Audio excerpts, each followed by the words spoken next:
السلام علیکم ناظرین، اس ایپیسوڈ کے شروعات میں ہم دیکھتے ہیں سلطان محافظوں کے ساتھ لشکر کے پاس آتے ہیں اور سروجہ سے پوچھتے ہیں بلیامیز توپوں کی کیا صورتحال ہے۔ جواباً سروجہ کہتا ہے سلطانم، آپ کے حکم کے مطابق ہم نے تمام انتظامات کر لیے ہیں، اب ہماری توپیں زیادہ تیزی سے ٹھنڈی ہوں گی۔ سلطان کہتے ہیں جس طرح سے مکہ مکرمہ بنا، مدینہ منورہ بنا، جس طرح قسطنطنیہ اسلامبول بنا، آج طرابزون بھی اسلام سے مشرف ہوگا۔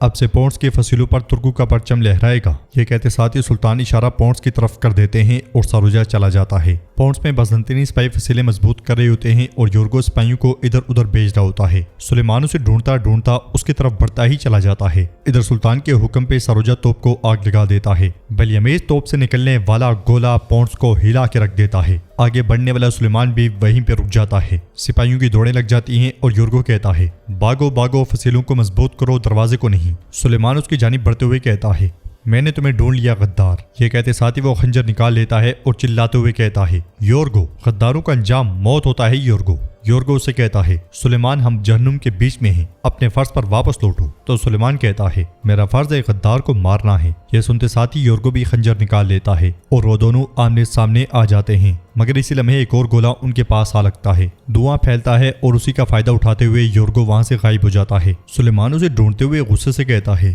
کہاں ہو غدار، کہاں ہو؟ یہ کہتے ساتھ ہی وہ اس کی تلاش میں نکل پڑتا ہے۔ گولے مسلسل برسائے جا رہے ہوتے ہیں اور پونٹس کی دیواریں گر رہی ہوتی ہیں۔ سروجہ سلطان کے پاس جاتا ہے اور خوش ہوتے ہوئے کہتا ہے اللہ کے حکم سے انشاءاللہ فتح قریب ہے۔ تو سلطان کہتے ہیں انشاءاللہ سروجہ پاشا۔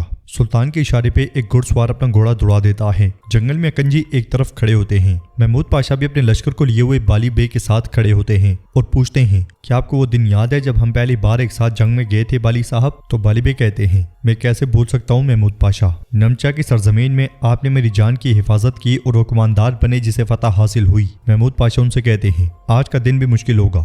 سلطان کے اشارہ ملتے ساتھ ہی وہ تلواریں بے نیام کر لیتے ہیں اور کہتے ہیں آپ بائیں طرف سے جائیں بالی بے، ہم دائیں طرف سے جائیں گے۔ یہ کہتے اور سنتے ساتھ ہی وہ پیش قدمی شروع کر دیتے ہیں۔ ایک طرف سے زگنوس پاشا اور دوغان بھی سپاہیوں کے ساتھ آگے بڑھتے ہیں اور اس طرح ایک طوفان کی مانند عثمانی لشکر پونٹس کی طرف بڑھنا شروع ہو جاتا ہے۔ بڑی بڑی سیڑھیاں انہوں نے اٹھائی ہوتی ہیں۔ ایک جنون ہوتا ہے جو بازنطین کی دیواروں کے ساتھ ٹکرانے جا رہا ہوتا ہے۔ یہ منظر دیکھتے ہوئے سلطان مہمت کہتے ہیں اے اللہ، اپنے عاجز بندے مہمت کو کافر کے ہاتھوں شکست نہ ہونے دینا۔ یہ سن کے وہاں موجود لوگ آمین کہتے ہیں۔ پونٹس کے اندر دراوین چلاتے ہوئے کہتا ہے ترکوں کو جہنم کا تجربہ کروانے کے لیے آتش جلاؤ۔ یہ سنتے ساتھ ہی آگ والے تیر اور گولے چھوڑ دیے جاتے ہیں جو آگے بڑھنے والے عثمانی لشکر کے بیچوں بیچ جا گرتے ہیں، جن کی وجہ سے کئی شہید اور کئی زخمی ہوتے ہیں۔ بلندی پر سے بھی توپیں عثمانی لشکر پہ چلا دی جاتی ہیں۔ درجنوں جانباز اپنی شہادت تو دیتے ہیں مگر باقیوں کا جذبہ کم نہیں ہوتا، وہ نہ رکتے ہیں نہ پیچھے مڑتے ہیں اور آگے بڑھتے ہی چلے جاتے ہیں۔ دراوین کے آگ کے گولے اور تیر بھی نہیں رکتے۔ سلطان دوربین کے ذریعے سارا منظر دیکھ رہے ہوتے ہیں اور کہتے ہیں ہم پر کافر آگ برس رہی ہے، ہماری توپیں کیوں نہیں چل رہی ہیں؟ سروجہ کہاں ہے؟ تو یوسف کہتا ہے میرے سلطان جنگل میں توپ خانے کی تیاری کر رہے ہیں۔ سلطان کہتے ہیں تو اس وقت تک دوسرا حملہ کیوں نہیں کیا؟ یوسف کہتا ہے میرے سلطان وہ اسے ٹھنڈا ہونے دے رہے ہیں۔ سلطان کہتے ہیں کیا میں نہیں جانتا کہ جس نے توپ کے گولے بنائے تھے انہیں اب تک ٹھنڈا ہو جانا چاہیے تھا؟ سروجہ کو ابھی پیغام بھیجو اور کہو کہ ابھی کے ابھی حملہ کرے۔ یہ سنتے ساتھ ہی یوسف چلا جاتا ہے۔ ادھر سروجہ سپاہیوں کے پاس پہنچ کے غصے سے پوچھتا ہے تم اب تک توپ کے گولے کیوں نہیں برسا رہے سپاہیوں؟ جواب میں سپاہی کہتا ہے توپ کے گولے لے کر آنے والا چھکڑا الٹ گیا ہے میرے پاشا، کچھ سپاہیوں کے بازو اور ٹانگیں ٹوٹ گئی ہیں۔ سروجہ کہتا ہے حسبنا اللہ ونعم الوکیل، جلدی جاؤ اور مدد کرو۔ دوسری طرف سپاہی گولوں کے نیچے پھنسے ہوتے ہیں، ان کے ساتھ ہی ان کی مدد کر رہے ہوتے ہیں۔ ایک جوان ایک گولا اپنی پیٹ پہ اٹھا کے آگے بڑھتا ہے، باری برکم گولے سے اس کی کمر جھک جاتی ہے، پسینہ چھوٹ جاتا ہے مگر قدم نہیں رکتے۔ وہ قدم با قدم چلتے چلتے گولا توپ تک پہنچا دیتا ہے۔ یہ دیکھ کے سروجہ حیرانگی سے پوچھتا ہے سعید تم کیا کر رہے ہو؟ تو سعید کہتا ہے میرے پاشا رکیں، میں اس وقت تک نہیں رک سکتا جب تک کہ کافر کا دل نہ چیر دوں۔ سروجہ چلاتے ہوئے باقیوں سے کہتا ہے جلدی آؤ، جلدی مدد کرو اس کی۔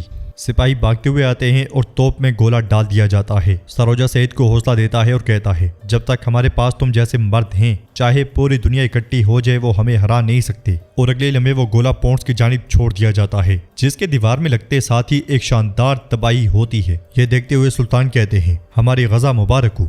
پونٹس کی ایک دیوار ٹوٹ جاتی ہے، کمانڈر بھاگتا ہوا آگے بڑھتا ہے اور اس کے بعد وہیں پہ رک جاتا ہے۔ کیونکہ سامنے سے عثمانی لشکر کا ایک سمندر اس کی طرف آ رہا ہوتا ہے۔ کمانڈر پہ خوف طاری ہو جاتا ہے اور وہ کہتا ہے ہر کوئی دیواروں کی طرف بھاگے، جلدی کرو جلدی۔ دوسرے دروازے پر بھی دروازہ توڑ آلہ پہنچا دیا جاتا ہے، سیڑھیاں لگا دی جاتی ہیں، شہادتیں دی جاتی ہیں، پیش قدمی کی جاتی ہے۔ کافر بھی ابلتا ہوا تیل گرا رہے ہوتے ہیں، مسلمانوں پر تیر برس رہے ہوتے ہیں۔ شامل بھی اپنے سپاہیوں کے ساتھ دروازے پہ ضرب لگانی شروع کر دیتے ہیں۔ مصطفیٰ اور کراتولر بھی تیر اندازی کرتے ہوئے بلندی پر موجود بازنطینی سپاہیوں کو جہنم واصل کرتے ہی چلے جاتے ہیں۔ ان سب کی زبانوں پہ اللہ کا نام ہوتا ہے اور وہ دروازہ توڑنے کی سر توڑ کوشش کرتے ہیں۔ اندر کھڑے بازنطینی دروازہ ٹوٹنے سے روک رہے ہوتے ہیں، مگر کافی مشکل میں دکھائی دیتے ہیں کیونکہ باہر سے لگنے والی ضربیں اور زور کافی شدید ہوتا ہے۔ ان کے پیچھے بازنطینی سپاہی نیزے اور تیر تانے کھڑے ہوتے ہیں۔ ڈرم اور صندوق ڈھال کے طور پہ وہ استعمال کر رہے ہوتے ہیں۔ باہر سیڑھیوں کے ذریعے اوپر چڑھنے والے کئی عثمانی اپنی شہادت پیش کرتے ہیں۔ بازنطینی تیر اور تیل اندھا دھند برسا رہے ہوتے ہیں۔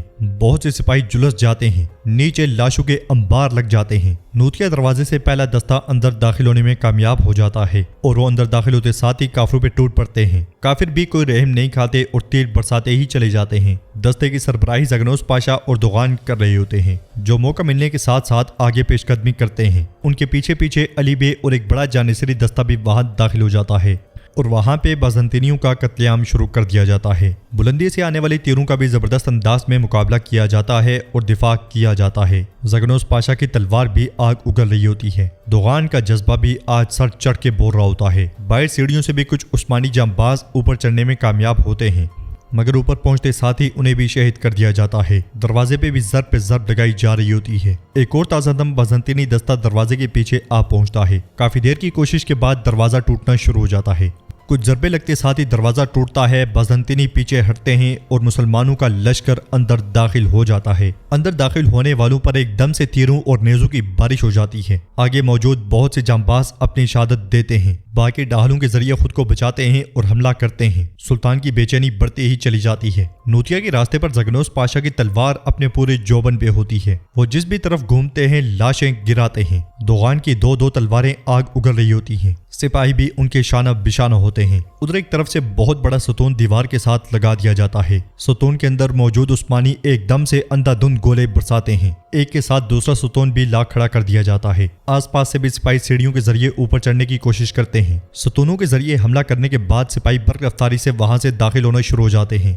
کچھ خود شہید ہو جاتے ہیں اور کچھ کافروں کو مار گراتے ہیں۔ جانصری سپاہیوں کا جوش اور جذبہ آسمان کو چھو رہا ہوتا ہے۔ اندر زگنوس پاشا، دوغان اور ان کے جانباز بھی قیامت برپا کر دیتے ہیں۔ وہ دونوں ایک ساتھ اپنی جانب بڑھنے والے تمام کافروں کو مار گراتے ہیں اور زگنوس پاشا کہتے ہیں مجھے لگتا ہے کہ ہم کریم دوغان، ہم اس دروازے کے بعد شہر کی سڑکوں پر ہوں گے۔ دوغان کہتا ہے بالکل میرے پاشا، چلو میرے بہادرو چلو۔ اندر والے دروازے کو توڑنے کے لیے بھی آلہ لایا جاتا ہے۔ بلندی پر بھی خوفناک لڑائی جاری ہوتی ہے۔ ادھر بالی بے کا دستہ بھی بازنطینیوں پہ ٹوٹ پڑتا ہے۔ کافر ہر گلی کوچے میں جہنم واصل ہو رہے ہوتے ہیں۔ اکنجے بھی کسی سے کم نہیں ہوتے۔ شامل بے اور کراتولروں کی تلواریں بھی بازنطینیوں کے لیے موت کا پیغام بن جاتی ہیں۔ ہر طرف تلواریں ٹکرا رہی ہوتی ہیں اور موت کا سما ہوتا ہے۔ علی بے کا بیٹا الپرین بھی اپنے بابا کی طرح بہادری سے لڑ رہا ہوتا ہے، مگر کچھ بازنطینی انہیں گھیر لیتے ہیں تو اس کا سپاہی اسے کہتا ہے ہم ایک مشکل جگہ پر ہیں حضور۔ تو الپرین کہتا ہے ہم یا تو شہید ہوں گے یا غازی، چلو میرے بہادر۔ یہ کہتے اور سنتے ساتھ ہی وہ کافروں پہ ٹوٹ پڑتے ہیں۔ اندر سے ایک بازنطینی دستہ آتا ہے اور بالی بے کے سپاہیوں کو پیچھے دھکیل دیتا ہے۔ آگے موجود سپاہی زمین پہ جا گرتے ہیں اور نیزوں کا نشانہ بن جاتے ہیں۔ بالی بے بھی سپاہیوں کے ساتھ آگے آگے ہوتے ہیں اور وہ بازنطینیوں کو روکنے کی کوشش کرتے ہیں۔ دونوں اطراف سے خوب زور کا جوڑ پڑتا ہے۔